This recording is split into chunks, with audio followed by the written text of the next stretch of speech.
contoh kalau dia masuk motor, kalau biasanya orang boleh masuk 7-8 orang. Kalau dia masuk motor, orang masuk 3 orang je lah, 4 orang je lah. Jadi kan menyusahkan orang yang lain. Untuk keselamatan tu eloklah, tapi tak digalakkan lah. Pasal lift ni bukan untuk kenderaan. Lift ni untuk duduk. Kalau ada emergency, kesakitan ke apa, kematian kan.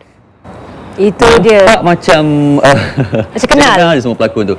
Ya, mungkin nampak macam jenaka, tetapi saya kira kalau Sudah berlaku di kawasan anda itu satu perkembangan yang serius sebenarnya. Naik motor, motor naik lift. Tak, motor masuk dalam lift naik. Ya, yang pentingnya yang bawa motor tu rajinlah pula masuk dalam lift, naik lepas tu turun balik. Tapi untuk letak di rumah orang lain, semata-mata nak elakkan dicuri. Itu rumah orang lain lah. Kalau dia letak rumah dia pun, dan dari satu sudut mungkin yalah dia jagalah motor dia kan, tapi itu sebenarnya kita nak dapatkan penjelasan. Kita nak bersama dengan pengerusi penyelaras rukun tetangga daerah Ceras, Encik Muhammad Zainuddin Haji Amran. Terima kasih Encik Zainuddin. Sama-sama. Di kawasan Ceras banyak kali ke berlaku? Betul. Pernah nampak sendiri mungkin? Dia bukan Ceras sajalah, di Kuala Lumpur. Lagi ada rumah tinggi, inilah isu yang sekarang ini menjadi isu hangat lah dikatakan untuk diselesaikan. Sebab dia disebabkan isu hangat juga. Kenapa mereka berperangai sebegitu selain daripada nak dia elak dicuri? Saya rasa alasan yang biasa diberi adalah untuk menjamin keselamatan motor mereka daripada kecurian dan perkara-perkara yang tidak diingini. Motor yang mungkin yang mahal sedikit, tinggilah kasih sayang ni pada motor dia. So mereka ni mengambil pendirian oleh kerana tingginya kadar kecurian itu, jalan keluarnya ialah dilihat seolah-olah mementingkan diri sendiri, tapi mereka mempunyai alasan yang begitu banyaklah kalau kita tahan dia, berbagai alasan yang diberikan, dan akhirnya naik lift. Saya pun terkejut mula-mula bila minta diulas perkara ini. Saya ingatkan motor lift tu tak boleh naik, lift tu tak boleh buat, rupanya motor. Jadi itulah hakikatnya. Sebab saya mewakili kawasan rukun tetangga daerah Ceras yang jumlah keseluruhannya ada 75 kawasan rukun tetangga, dan separuh daripadanya adalah kawasan perumahan tinggi ataupun PPR. Dan ini merupakan salah satu isu yang selalu dibincangkan oleh kawasan rukun tetangga. Aduan sentiasa ada lah, sentiasa ada. Mengadu ya baik. Sebab ia bukan hanya merosakkan lift itu di kemudian hari, tetapi ia juga menyusahkan penghuni untuk masuk, mungkin tersekat dekat dalam tu, mungkin juga cedera. Kalau dah satu motor memang tak muat lah orang lain kan. Betul. Isunya kadang-kadang bukan sekadar merosakkan lift, tetapi menyempitkan lorong laluan di koridor di luar rumah mereka. Kita nak juga maklum balas, mungkin anda juga mengalami keadaan yang sama di perumahan anda, mungkin di flat, di apartmen ataupun kondominium. Jadi sila di Nadi Sri Pagi laman Facebook kami ataupun 03-2282-8578 dan juga 8579. Telefon kami, jom kita nak berkongsi selain daripada kawasan Ceras. Saya kira banyak lagi kawasan-kawasan di seluruh Malaysia yang mengalami masalah sama, dan juga apa tindakan anda jika anda sebagai komuniti setempat peranan untuk menyedarkan masyarakat setempat mengenai isu motor naik lift. Dengar macam saya pernah nampak, tapi saya tak sangka ia boleh menjadi serius sampai merosakkan lift dan sebagainya. Kalau ikut pengalaman, kalau kita tengok statistik lah, berdasarkan kepada laporan yang kita terima daripada Dewan Bandaraya kan, tahun lepas pun sekali operasi dia buat di beberapa kawasan perumahan pada satu malam dengan kerjasama pihak polis, Direktorat, sampai dekat 70 biji beberapa blok kan. Malam tu dibuat penyiasatan. Dan biasanya operasi ini, mereka ni pun, pembunuh ni pun bijak jugalah. Bukan waktu peak, dah tengah malam kan, baru naik atas kan. Jadi memang boleh tertangkap jugalah. Dan alasan selalunya diberikan itulah kecurian. Dan setengah tu memang dah ada pengalaman pun. Motor pertama hari tu dah dicuri, ni motor yang kedua, jadi terpaksa buat naik atas kan. Baik. Kalau kes macam tu, apa tindakan pihak rukun tetangga? Nak suruh dia buat turun balik ke? Sebagai aktivis masyarakat, saya rasa ini tanggungjawab semua. Rukun tetangga, Persatuan Penduduk, Jawatankuasa Penduduk, Jawatankuasa Blok, termasuklah JMB. Mereka ni haruslah duduk sekarang ni. Sampai masanya kita tak bolehlah menegakkan benang yang basah ataupun ini kerja rukun tetangga, ini kerja Persatuan Penduduk. JMB patut buat itu, patut buat ini. Jadi kesedarannya haruslah dipupuk daripada pemimpin masyarakat. Contohnya bagi kawasan rukun tetangga diwujudkan di semua kawasan perumahan, dan kita mempunyai satu aktiviti yang cukup jelas untuk menjaga keselamatan dengan kerjasama, iaitu skim rondaan sukarela. Betul. Baik. Yang sepatutnya melibatkan seluruh penghuni penduduk. Okey. Dan kalau mereka ni bersama-sama membantu, sebenarnya tanggungjawab ini harus dipikul oleh penduduk itu sendiri. Baik. Okay, Cik Zuni, kita nak sentuh mengenai skim rondaan sukarela selepas ini. Kita ada seorang pemanggil lah. Ini naik lift juga Syah ni. dari Bangi, ya. Encik Apa cerita, Syah dari Bangi Assalamualaikum. Saya daripada Bangi, saya nak di depan TV ni. Ya. Okey. Saya nak berpendapat lah. Saya rasa orang yang bawa motor naik lift ni, dia tak sedar bahawa kalau lift tu tiba-tiba rosak, Aha. dia sendiri pun tak boleh gunakan motor dia untuk bikin bil bagi esoknya tu. Okey. Syah sendiri tinggal di kawasan apartmen ke? Tak. Saya di luar, tapi saya nak berpendapat lah. Kadang-kadang Okey. masyarakat kita dia mentaliti dia tak. Jadi itu digunakan diri dia sendiri pun tak sedar. Kalau lift tu sendiri rosak, macam mana dia nak bawa turun motor yang dia nak buat cicil tu. Betul juga Ya. kan Syah? Saya rasa itu ada satu yang tidak bijak lah. Kita rasa untuk menuduh negara yang kita nak jadi negara maju ni, saya rasa menteri-menteri yang remeh-temehnya betul diindahkan daripada kita punya hari hidup seharian. Baik. Syah, kalau ada kawan-kawan naik tu, Syah kena nasihatlah InsyaAllah saya akan Kalau rosak. kalau lift rosak, anda sendiri pun tak boleh nak Betul. Okey Syah, terima kasih Syah. Terima kasih Syah. Okey, kita ke Setapak ya bersama dengan Cik Omar. Assalamualaikum. Assalamualaikum Cik Omar. Waalaikumsalam. Cik Omar tinggal di kawasan apartmen ke? Ada di PPRT Jalan Desa Rejang. Ada ke orang PRT sana naik motor atas lift dalam lift? Memang kerap lah ni. Ya Kalau PPRT Allah. ni berkenaan dengan motor naik lift ni memang dah lumrah lah, biasa lah. Okey. Sebenarnya apa Cik Omar akan beritahu? Yang nak ambil tindakan. Mana itu?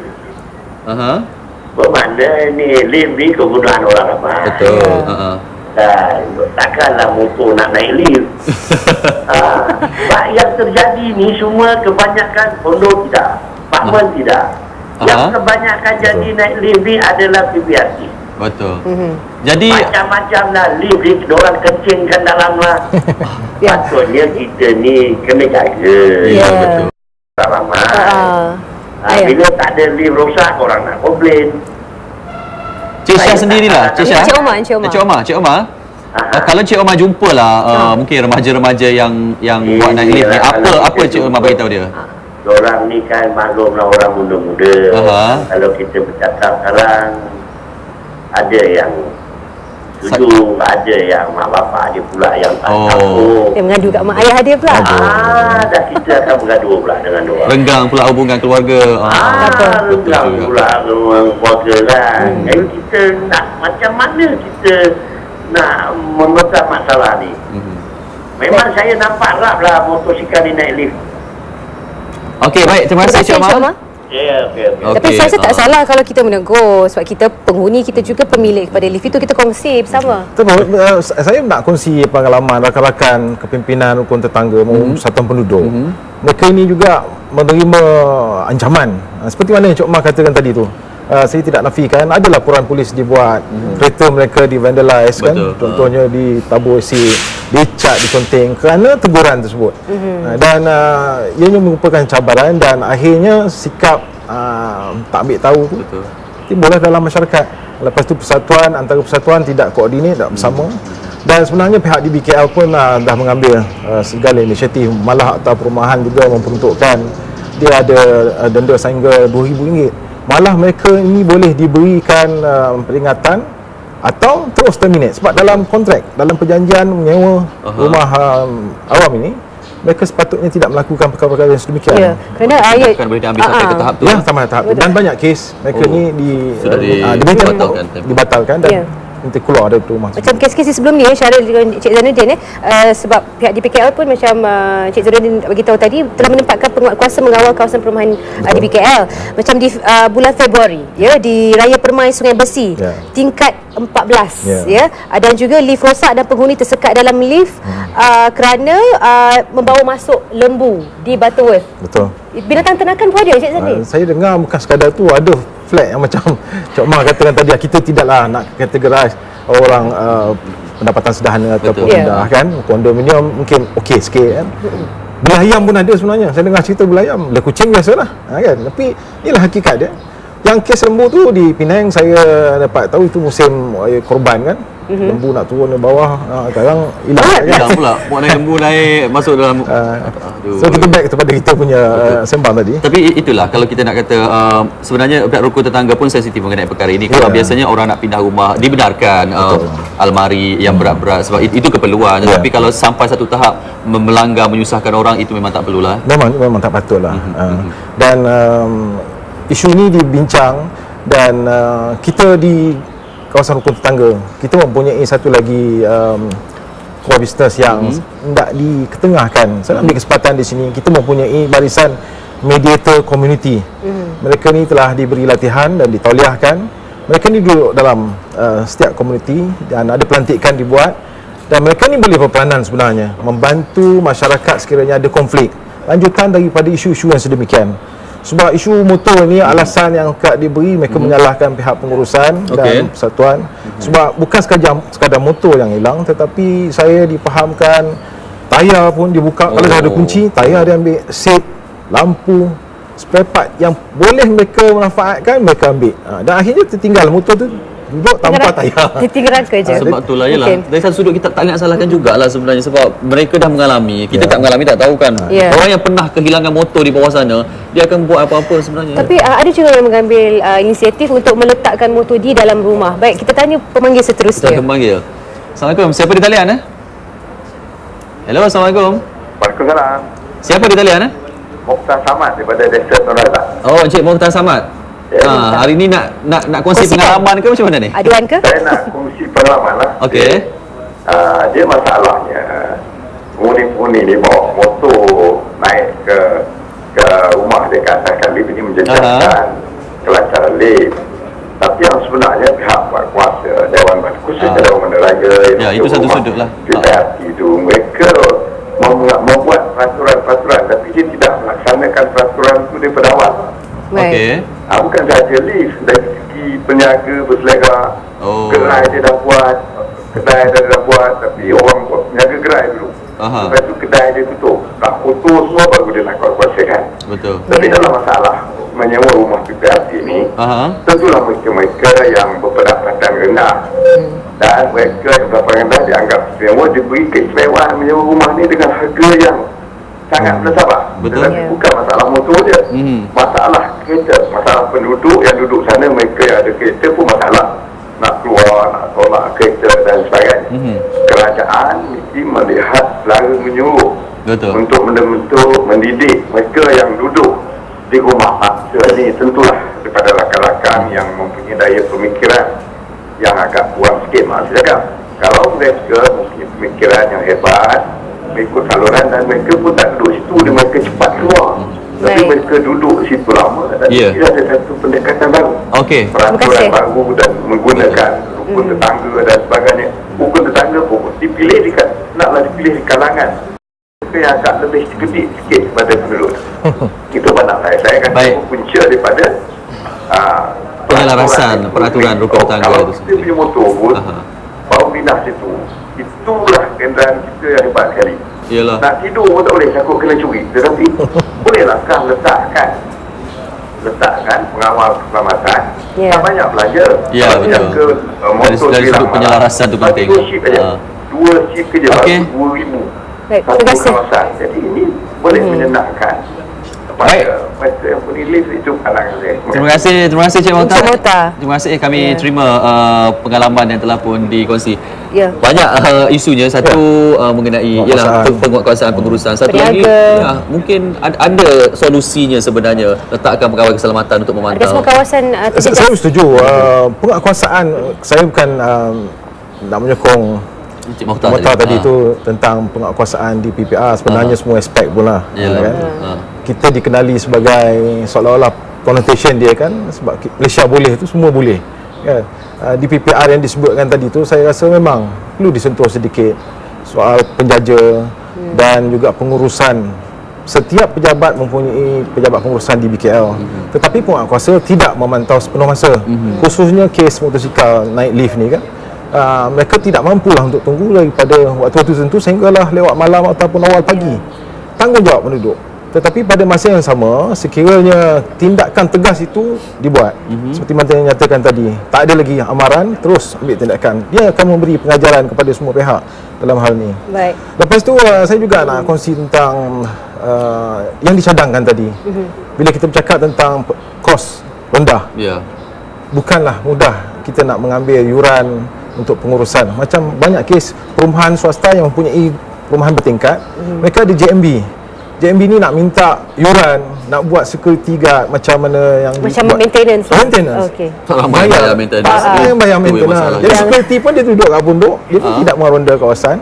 Dan diorang ni pun takut juga dengan urutan dan ancaman. Ya. Semuanya berbalik pada sikap. Baik. Pada sikap. Itu je. Ya. Kita ada Din, Cik Zainuddin di talian. Assalamualaikum Selamat pagi. Cik Zainuddin Sama nama? Cik Din. Din. Oh dia. Tak tahu nama penuhnya. Hello, Cik Din. Cik Din.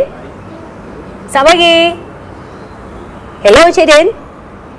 Oh, terputus. Baik, Tak apa. betul. Cik Din boleh hubungi kami lagi di 032282 8578 dan juga 8579. Antara langkah yang dilakukan oleh pihak DBKL juga Cik Zainuddin seperti menamatkan perjanjian sewa, menyita unit dan juga kompaun 300. Betul. Ya. Tapi sebelum Adakah kita nak tak cukup? sebelum kita nak teruskan kita dapat panggilan dari Kajang ni. Oh, dari Kajang. Baik. Kita nak sambung selepas ini mengenai motor naik lift ni sebab rakan kita Siti Budi Abdul Aziz nampaknya ada perkhabaran terkini mengenai pilihan raya kecil Dun Kajang yang pada ketika ini sedang berlangsung hari pengundiannya. Jadi jom kita terus bersama Murni di Kajang. Murni teruskan.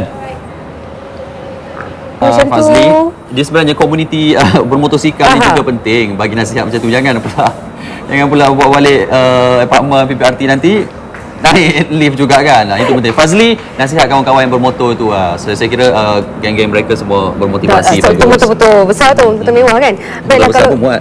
kita bersama dengan Encik Zainuddin. Kita masih bersama Encik Muhammad Zainuddin Haji Amran, pengerusi penyelaras rukun tetangga daerah Ceras. Tadi kita berhenti sampai mana tadi? Ada soalan tentang undang-undang katakan denda lah, denda ataupun saman ya, dia sita rumah ya, menamatkan perjanjian sewa dan kompaun RM300. Jadi adakah itu cukup berkurangan ke kes Saya rasa masih lagi masalah tu masih lagi berpanjangan sehingga sekarang.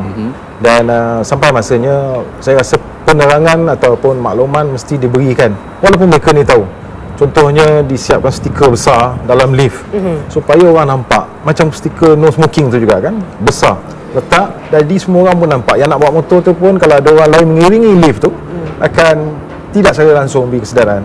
Lepas itu macam isu penguatkuasaan, saya rasa sampai masanya di BKL menempatkan atau melaksanakan penyitaran itu secara terus-menerus.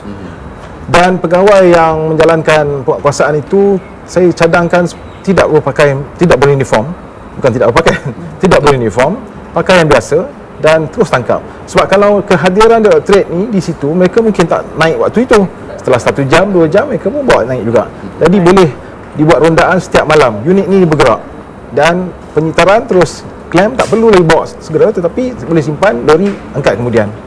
Dan alasan-alasan lain juga di BKL mungkin harus berbincang dengan semua persatuan penduduk, rukun tetangga dan NGO yang ada di kawasan itu, mencari satu solusi yang baik. Ada yang mencadangkan cara kaedah mengunci itu mungkin lepas ni dikandangkan masuk satu kawasan, ada satu lokasi khas untuk motor kan. yang lebih selamat rasanya. Tapi kalau nak curi, nak curi juga sebenarnya. Rumah teres pun kalau ada orang nak curi dalam pagar pun boleh masuk juga. Itu sebab tu kita nak cakap peranan masyarakat, peranan rukun tetangga, peranan komuniti itu penting. Okey, kita sebenarnya isu motor naik lift ni mungkin hanya isu sampingan. Yang lebih penting adalah peranan rukun tetangga. Saya nak kaitkan bagaimana rukun tetangga bekerjasama dengan unit rondaan bermotosikal yang telah diilhamkan oleh Amat Berhormat Perdana Menteri sendiri. Di Ceras kita mempunyai hubungan yang baik dengan pihak IPD, polis daerah, di mana setiap kawasan rukun tetangga kita mempunyai seorang sarjan yang bertanggungjawab untuk mengambil tahu dan mendengar permasalahan Akaumbi. Dan di situ juga sebahagian daripada kawasan rukun tetangga ini juga telah mendaftarkan skim rondaan sukarela, di mana kita menggalakkan komuniti yang tinggal di kawasan tersebut mendaftarkan diri. Mereka ni ada insurans, mereka ni ada kad kenal diri dan boleh melaksanakan tugasan. Walaupun mereka tidak mempunyai kuasa untuk menyita menyaman, tetapi mereka ini boleh sebagai frontliner untuk memastikan perkara ini tidak berlaku. Dari dapat penduduk dikurangkan. ke penduduk juga Penduduk, ya. ya. Baik. Jadi untuk roda bermotosikal tu sebenarnya pihak rukun tetangga perlu berhubung dengan polis jika mereka ada lokasi-lokasi Dia panas. terletak kepada kreativiti kepimpinan. Okey. Polis memang ada setiap masa, tetapi kalau hubungan itu tak dijalinkan dengan Okey. baik, polis tidak akan datang. Mereka pun banyak tugas. Yalah, yang betul lain. lah kan. Jadi kalau mempunyai hubungan yang baik, mereka boleh menjadualkan dan memaklumkan perkara semikian dan polis akan buat rondaan. Mereka mempunyai banyak unit.